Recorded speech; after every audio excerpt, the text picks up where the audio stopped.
안녕하세요. 건강지킴이 닥터 MBC 목서윤입니다. 안녕하세요. 김차동입니다.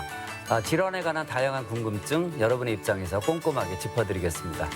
오랜 시간 서서 일하는 분들에게 잘 생기는 질환이 하지정맥류라고 하죠. 다리가 무겁고 쉽게 피로하고 통증도 있고요. 핏줄이 튀어나온 모습이 보기에도 안 좋아서 많은 분들이 고민합니다. 그런가 하면은 겉으로 볼 때는 조금 두드러지는 것 말고는요. 특별한 증상을 느끼지 못해서 그냥 놔두는 분들도 많다고 합니다. 네, 또 그와는 반대로 겉으로는 아무렇지도 않은데 통증만 있어서 단순한 근육통인 줄 아는 사람도 있다고 합니다. 핏줄이 튀어나온 게 눈으로 보일 정도가 아니더라도요. 하지정맥류일 수도 있다는 그런 얘기인데요. 많이 궁금하신 분들 오늘 시청해 주시기 바랍니다. 네, 오늘은 대자연병원 흉부외과 정윤상 과장과 함께 하지정맥류에 대한 자세한 이야기 나눠보도록 하겠습니다. 흔히 다리에 불룩 튀어나온 혈관을 특징적으로 생각하는 하지정맥류. 다리가 갑자기 당기거나 화끈거리고 또는 붓고 근질거리는 등 불쾌감이 느껴지는 것도 하지정맥류 때문일 수 있습니다. 단순한 피로나 스트레스 때문에 일어나는 일시적인 증상으로 넘기기 쉬운 하지정맥류. 그 정확한 원인과 증상, 치료법에 대해서 흉부외과 전문의 정윤상 과장과 함께 자세히 알아보겠습니다. 네, 과장님 안녕하세요. 네, 안녕하세요. 네, 우선 하지정맥류가 어떤 질환인가요? 예, 사람의 혈액은 심장에서 시작을 해서 동맥을 통해서 몸 전신으로 뿜어져 나가게 되고 그 각 조직에서 쓰여진 혈액들이 다시 정맥을 통해서 심장으로 돌아오게 됩니다. 그 과정에서 정맥류라는 거는 이제 혹을 의미를 하는 거고요. 그 정맥 어딘가의 혈관이 비정상적으로 커지고 혹처럼 부풀어 올랐다 그래서 정맥류라 그러는데 몸 전신 어딘가에든 다 생길 수는 있지만 그게 다리에서 생기는 것을 하지정맥류라고 합니다. 네. 근데 이제 보통은 그냥 정맥류보다는 조금 전에 말씀하신 하지정맥류 이게 좀 익숙해요. 그래서 다리 쪽에 이런 문제가 더 잘생겨서 그런 게 아닌가 싶기도 한데 어떤가요? 하지정맥류는 보통 사람들이 이제 직립보행을 하기 때문에 사람들은 서 있는 시간이 많고 앉아 있는 시간도 많고 이러다 보니까 몸에 있는 혈액이 아래쪽으로 많이 쏠리게 됩니다. 그리고 다리 밑으로 내려갔던 혈액이 다시 올라오는 길도 길고 혈관도 길기 때문에 거기에서 정맥의 압력이 증가를 하게 되고 그러면서 정맥류가 더 잘 생기는 걸로 돼 있어서 다른데 정맥류보다는 하지정맥류가 좀 더 많은 편이라고 보실 수 있습니다. 아무래도 정맥이 이제 돌아오는 피이기 때문에 이런 문제가 발생하는 것 같은데요. 혹시 동맥에 생기는 경우는 없나요? 네, 동맥에도 생길 수가 있고 그걸 동맥류라고 하는데요. 동맥류는 이제 생기는 기전이 좀 다르고 정맥류와는 좀 증상도 다르고 여러 가지 면에서 이 치료하는 과정도 좀 다르고 응급 상황인 경우도 좀 있습니다. 그 말씀 중에 이제 직립보행이 원인일 수 있다고 네. 이렇게 말씀을 해주셨는데요. 좀 더 자세히 좀 설명을 해주시죠. 심장에서 혈액이 나간 다음에 모세혈관에서 산소가 다 쓰여지고 다시 정맥을 통해서 이제 올라오게 되는데 그 정맥에는 이런 판막이라는 것이 있습니다. 그래서 다리 밑에까지 쭉 내려갔던 혈액들이 다시 심장의 수축의 힘과 다리의 이 근육의 수축의 힘 이런 걸로 인해서 다시 조금씩 이제 올라오게 되는데 그 판막이 있는데 그 판막이 이렇게 움직였다가 열렸다 닫혔다 하면서 혈액이 지나갈 때 열려주고 내려오지 못하게 막아주는 그런 판막이 있는데요. 그 판막에 이상이 생기거나 하면 올라갔던 혈액이 밑으로 다시 역류를 하게 되고 그러면서 혈액순환 장애가 생기고 다리 밑에서는 정맥의 압력이 더 많이 늘어나게 돼서 그런 경우에는 하지정맥류가 더 많이 발생을 하게 되고 많이 서 있는 직업이라든지 이런 분들한테도 좀 더 위험 요인이 좀 될 수 있습니다. 네, 조금 전 잠깐 언급을 해주시기는 했는데 이게 누구에게나 있는 구조이긴 하지만 더 잘 생기는 분들이 분명히 있는 것 같아요. 네. 어떤 상황인가요?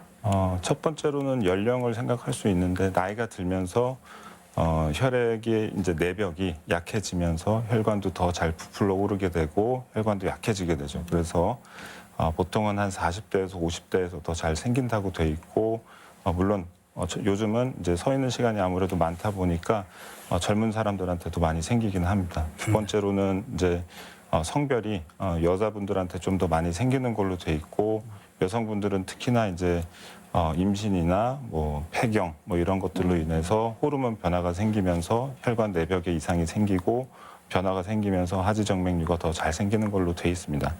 그리고 유전적인 요인도 큰데 연구 결과에는 한 20%에서 많게는 한 50%까지도 유전적인 요인이 있는 것으로 돼 있습니다. 그래서 본인의 부모님이나 형제들이 하지 정맥류가 있었던 분들은 본인도 증상이 있다면 한번 확인을 해보는 게 좋고요. 그 외에도 이제 비만인 경우 복압이 늘어나고 다리로 내려갔던 혈액이 올라오는 길에 혈액순환이 잘 안 될 수가 있기 때문에 비만인 경우에도 많이 생길 수가 있고 오래 서 있는 어떤 직업, 미용사라든지 간호사 그리고 선생님 이런 분들이 오래 서 있다 보니까 혈액순환이 잘 안 되고 더 많이 생기는 경우가 많이 있습니다. 네. 위험 요인 중에 연령하고 성별 여성 중에 젊은 층 그렇게 되면 이제 딱 떠오르는 게 하이힐 신발 이게 하지 정맥류 유발하는데 일정 부분 원인이 될 것 같기도 합니다. 네, 하이힐 신는 분들도 하지 정맥류가 더 잘 생길 수는 있는데요. 보통 저희가 이제 걸어 다닐 때 다리의 이 뒤꿈치부터 해서 앞쪽까지 이렇게 이제 바닥에 닿게 되면서 다리에 있는 근육이 수축을 하면서 다리로 내려갔던 혈액이 그 펌프 역할로 해서 잘 올라오게 되는데요. 이제 하이힐을 신으면 아무래도 그 중심이 앞쪽으로 쏠리게 되고 그러면서 뒤쪽 근육들이 잘 안 쓰여지게 돼서 하지 정맥류가 더 잘 생길 수는 있습니다. 네. 하지 정맥류도 나타나는 그 양상에 따라 뭐 종류로 나뉘나요? 네, 네. 다리에 보이는 이런 거미줄 핏줄이라 그러는데 이제 조그마한 모세혈관들이 확장이 돼서 이제 육안으로도 실핏줄이 보인다 이렇게 이제 말씀하시는 분들이 있는데 그렇게 이제 좀 약하게 시작된 거미줄 핏줄 네. 거기서 이제 좀 더 진행이 된 것을 일반적인 하지 정맥류라고 생각할 수는 있는데요. 대부분 그렇게 진행이 된 경우는 혈관도 한 3mm에서 4mm 이상으로 피부에서 보이는 경우가 많이 있고 그렇게 커지는 경우는 다리에 있는 판막에 이상 소견도 보여서 그것도 망가져서 정맥 기능 부전이라고 합니다. 이제 그런 것들이 있는 경우가 있고 거기서 더 진행이 되면 만성 정맥 기능 부전이라 그래서 더 심한 상태, 더 증상도 심하고 다른 합병증까지 일으킬 수 있는 이런 상태라고 보시면 됩니다. 그러면 이제 정맥류의 종류에 따라서 증상도 좀 다를 것 같은데요. 네. 일단 증상은 뭐 사람마다 좀 다른데요. 무증상경인 경우도 있고 본인이 뭐 보이는 거는 있지만 실제적으로 느끼는 건 아무것도 없다 이렇게 말하시는 분들도 있고 대부분 오시는 경우는 이제 미용적으로 내가 봤을 때 뭐 혈관들이 보인다. 이런 거미줄 같은 핏줄들이 보인다. 지렁이 같은 것들이 이렇게 혈관이 뿔뚝뿔뚝 튀어나온 게 보인다. 이런 경우가 제일 많은데 본인이 느끼는 증상으로는 사실 다리가 불편하고 뭔가 묵직하고 무거운 느낌이 있으면서 다리가 좀 붓기도 하고 그 외에도 잘 때 쥐가 난다거나 다리가 이렇게 좀 뜨끈뜨끈한 느낌, 뭔가 열나는 것 같다 이런 증상을 호소하시는 분들이 가장 많이 있으십니다. 거기서 조금 물론 진행이 돼서 일반적인 정맥류가 혈관도 더 커지고 혈액 순환이 더 안 좋아지면 다리에 이제 염증도 잘 생기고 생겼던 염증이 치료를 해도 또 재발을 하고 보통 어디 다른 병원에서 뭐 치료를 받다가 봉화지겸이라고 얘기 들었는데 치료를 해도 계속 낫지가 않는다, 또 재발을 한다 이런 증상으로 또 오시는 분들이 있고요. 그 외에도 이제 만성 정맥 기능 부전으로 굉장히 심해진 경우는 다리 색소 침착이 생긴다거나 다리가 굉장히 많이 붓고 또 심한 경우에는 다리 괴사까지 올 수가 있습니다. 그래서 그런 경우는 빨리 치료를 해줘야 되는 상황이고 혈액순환이 안 좋다 보니까 또 이제 혈전증 같은 게 생겨서 다리 혈전증, 심부정맥 혈전증이라는 좀 심각한 질환까지도 진행이 될 수가 있기 때문에 좀 빠른 치료가 필요한 상황입니다. 그런 경우는. 혹시 근육 운동을 많이 하면 뭐 일시적으로 뭐 혈관이 더 도드라져 보인다든지 뭐 이런 게 하지 정맥류와 연관이 있을까요? 아니면 그거는 개별적으로 봐야 할까요?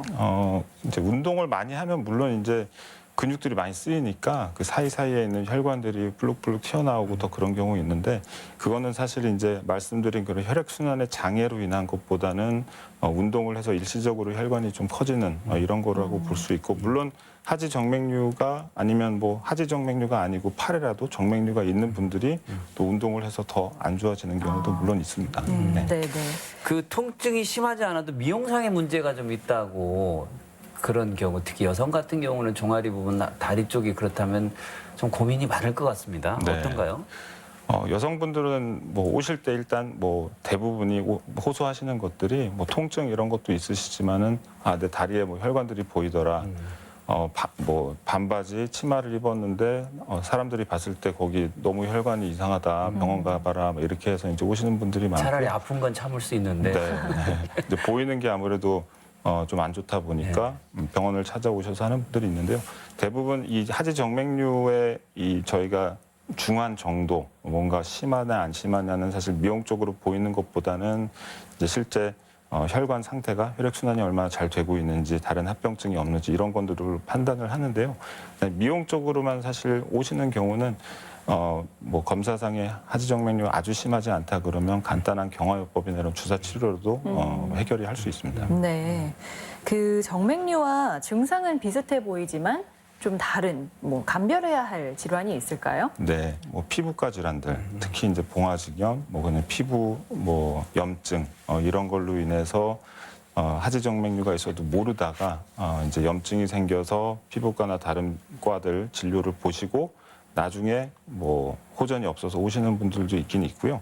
그 외에도 심부정맥 혈전증이라든지 다른 또 심각한 문제가 합병증으로 생겨서 오시는 경우도 있긴 있습니다. 그 외에도 이제 다리가 아픈 원인이 뭐 혈관 때문에도 있을 수 있지만 뭐 정형외과 질환이라든지 아니면 척추 질환이 있어서 그쪽 검사도 다 해봤는데 괜찮다, 문제 없다 그래서 혈관 문제가 아니냐라고 생각해서 나중에 오시는 분들도 있기 때문에 여러 과들을 진료를 보시고 뭔가 다리 해결이 안 되면 혈관 문제도 한번 해결해보는 게 좋을 것 같습니다. 그러면 하지정맥류의 진단은 어떻게 하나요? 진단은 가장 좋은 방법은 초음파로 보는 건데요. 초음파로 한 5분에서 10분 정도면 진단이 가능하고 초음파로서 혈관의 크기도 확인하고 혈관의 모양도 보고 주행이 어떻게 되는지도 한번 보고 혈관 안에 그 혈액 순환이 얼마나 잘 되는지 그 기능적인 면도 판단을 할 수 있기 때문에 초음파로 간단하게 일단 검사를 할 수가 있고요. 그 외에도 필요한 경우에는 피 검사라든지 뭐 혈관 CT 검사를 해서 더 정확하게 한번 또 볼 수 있습니다. 치료는 어떻게 진행이 될까요? 일단 1차적인 치료는 뭐 운동하고 생활 개선하고 이런 것도 있지만 압박 스타킹이 1차 치료로 돼 있고요. 다리 아래쪽에 늘어나 있는 그런 혈관들 그리고 그 정맥압이 높기 때문에 거기를 의료용 압박 스타킹을 신어서 어느 정도 압력을 줘서 그 혈관들이 늘어난 혈관이 수축을 어느 정도 해서 혈액이 다시 잘 순환이 되도록 해주는 게 첫 번째 일단 방법이고요. 물론 그거는 이제 근본적인 치료가 되는 건 아니기 때문에 뭐 일시적으로 좀 증상을 개선하거나 아니면 뭐 치료를 하고 나서 재발하는 걸 방지하는 이런 목적으로 쓰여지기는 합니다. 그 외에도 그 아까 말씀드린 그런 거미줄, 핏줄이라든지 이런 것들은 경화요법이라고 이제 그 얇은 혈관 안에 주사를 해서 그 혈관을 완전히 차단시켜서 막아버리는 이런 시술 방법이 있고 경화요법도 물론 이제 그런 표제 정맥은 해결할 수 있지만 실제로 안에 있는 커져 있는 정맥류는 해결할 수가 없기 때문에 미용적으로 좀 하는 경우는 많이 있고요. 그 외에도 뭐 수술 방법이나 다른 시술 방법이 최근에는 많이 나와져 있습니다. 다행이네요. 네. 그런데 하지정맥류로 수술을 하는 경우도 있는 것 같더라고요. 네, 가장 오래된 수술 방법은 이제 발거술이라 그래서 그 문제가 있는 혈관을 직접 이 피부를 절개를 해서 혈관을 찾아내서 그 혈관에 어떤 장치를 집어넣은 다음에 그 혈관을 이제 쉽게 말하면 그냥 뜯어내는 수술이라고 보시면 됩니다. 그렇게 해서 그 문제가 있는 혈관을 없앰으로써 다른 정상적인 혈관들로만 혈액순환이 되게끔 해주는 방법인데 이제 최근에는 이제 그렇게 수술적으로 하는 방법보다는 아무래도 피부 절개도 해야 되고 뜯어내고 나서 어떤 통증이나 출혈 이런 위험성들이 있기 때문에 이제 시술로 많이 하는데요. 시술로는 뭐 레이저 시술이나 고주파 그리고 뭐 배나실이라는 이런 방법들이 있는데 레이저나 고주파 방법 같은 경우는 그 혈관에다 바늘 구멍을 내서 혈관에 어떤 장치를 집어넣은 다음에 그 레이저나 고주파의 열로서 혈관을 완전히 수축시켜버리는 이런 방법이라고 보시면 되는데 직접 뜯어내는 방법은 아니기 때문에 혈관이 그 안에서 그냥 죽어버리게끔 만드는 겁니다. 그래서 그 열로서 그 혈관을 수축시켜서 해결하는 방법이 있고, 근데 그 열로서 해결하는 것도 또 뭐 통증이나 이런 합병증들이 있을 수 있기 때문에 최근에 또 나온 것은 이제 배나실이라는 방법인데, 열을 가하지 않고 접착제만 그 혈관 안에 주입을 해서 혈관을 딱딱하게 굳어버리게 만드는, 그래서 더 이상 피가 글로 흘러가지 않도록, 그래서 정상적인 혈관만 작동을 하도록 해주는 이런 방법이 있습니다. 다양한 수술 기법이 있고 또 진화가 되고 있다. 뭐 설명을 들으면서 그런 생각을 해보는데요. 네. 근데 또 이 재발률도 좀 높다 그런 얘기를 언뜻 들은 것 같아요. 그거 어떤가요? 네. 수술하고 나서 이제 한 1%에서 한 5% 정도는 재발할 수 있다라고는 돼 있는데요. 사실 뭐 수술의 방법이 뭐냐에 따라 좀 다르다기보다는 어떤 방법으로 수술하건 간에 재발은 할 수는 있다라고 예. 돼 있습니다. 근데 그 수술했던 혈관이 다시 재발하는 것보다는 제 경험상 그 혈관은 다 해결이 됐는데 또 이제 뭔가 예방을 못하고 본인의 몸 관리를 잘 못해서 새로운 혈관이 다시 정맥류가 생기고 또 하지정맥류로 인해서 또 증상이 생기고 이런 분들이 있을 수 있습니다. 그러면 뭐 치료나 수술 이후에 환자가 일상생활 속에서 좀 조심해야 할 부분은 뭐가 있을까요? 생활 습관을 이제 변형해 주는 게 가장 좋은데요. 뭐 오래 서 있던 사람들은 오래 서 있는 시간을 최대한 좀 줄이고 운동을 좀 중간중간에 해서 다리 혈액순환이 잘 되게끔 다리 근육 운동을 좀 해주는 게 좋고, 뭐 잘 때 제가 이제 환자분들한테 꼭 말씀드리는 건 주무실 때 꼭 다리 올리고 주무시는 거. 그래서 내려갔던 혈액이 다리를 올림으로써 다시 다리 심장까지 다시 쉽게 올 수 있도록 혈액순환을 도와주는 방법이 있고, 그 외에도 뭐 너무 꽉 끼는 옷을 입는다거나 이런 것을 방지하고 좀 체중 감소 이런 것들이 가장 중요하겠습니다. 그리고 뭐 곁들여서 예방법은 뭐가 있을까요? 예방법으로는 가장 첫 번째로는 이제 운동이겠죠. 네. 그래서 다리 근력이 좋아지면 다리 혈액순환도 그만큼 좋아지기 때문에 운동을 꼭 하시라 그러고, 너무 과한 운동은 오히려 안 좋을 수는 있습니다. 그래서 뭐 걷기 운동이나 자전거 아니면 수영, 뭐 요가, 요즘에는 뭐 필라테스 이런 뭐 많이 하시니까 그런 것 좀 하시면서 운동을 하시는 게 가장 좋고, 그 다음에는 체중 조절. 아까 말씀드렸듯이 체중을 좀 줄여서 복압도 낮추고 혈액순환이 더 잘 되게끔 이렇게 해주는 방법이 있습니다. 그 외에도 이제 옷을 입는 것을 너무 꽉 끼는 옷, 특히나 허리나 골반 쪽이 너무 꽉 끼는 옷, 이런 옷들은 다리로 내려갔던 혈액이 다시 혈액순환이 잘 안 되게 올라오기가 힘들게끔 만들기 때문에 좀 그런 거는 좀 조심하는 게 좋고요. 그 외에도 아까 말씀드렸듯이 뭐 다리 올리고 있거나 장시간 서 있는 것을 좀 방지하고 이런 것이 가장 좋습니다. 근데 이제 치료도 하기 힘들고 수술을 해야 되는 상황인데 수술도 하기 어렵고 이런 분들, 특히 뭐 임산부라든지 너무 노인이시라서 수술을 좀 감당하기 어렵다거나 이런 분들은 압박 스타킹을 그냥 평상시에 일상화해서 좀 신어주는 게 가장 좋은 예방법이겠습니다. 주변에 보면 쥐가 자주 나는 분들이 있더라고요. 자다가 뭐 너무 심해서 깨기도 하고. 네네. 이런 게 하지정맥류와 관련이 있는지 궁금하고, 또 쥐가 났을 때 우리가 대처할 수 있는 방법은 뭐가 있는지도 궁금하거든요.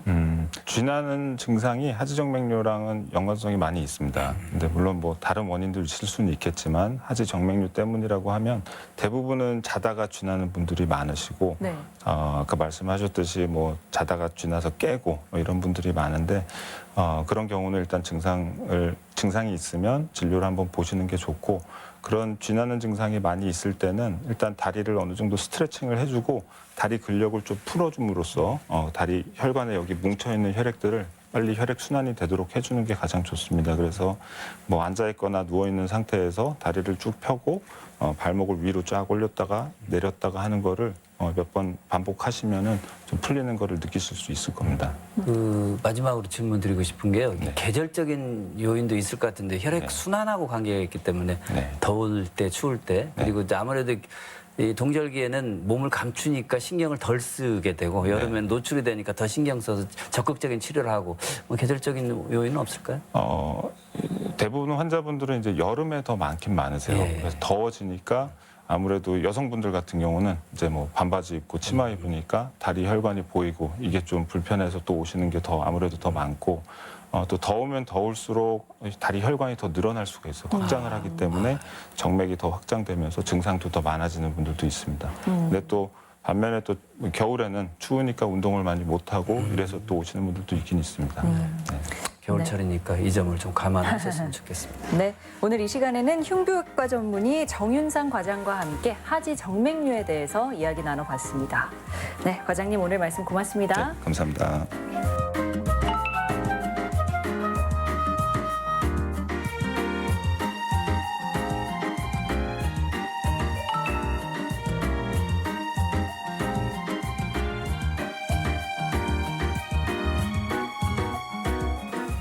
날이 추워지면서 어깨와 목 주변 근육통을 호소하는 분들이 많아졌어요. 네, 그렇다네요. 실제로 그 건강보험 심사평가원에 최근 5년간 근막 통증 증후군으로 치료받은 환자 수는요, 10월부터 점차 늘어서 이듬해 1월에 최고를 기록했습니다. 네, 근육통을 방치하면 통증이 만성화돼서 일반적인 치료에 반응하지 않는 정도까지 이를 수 있습니다.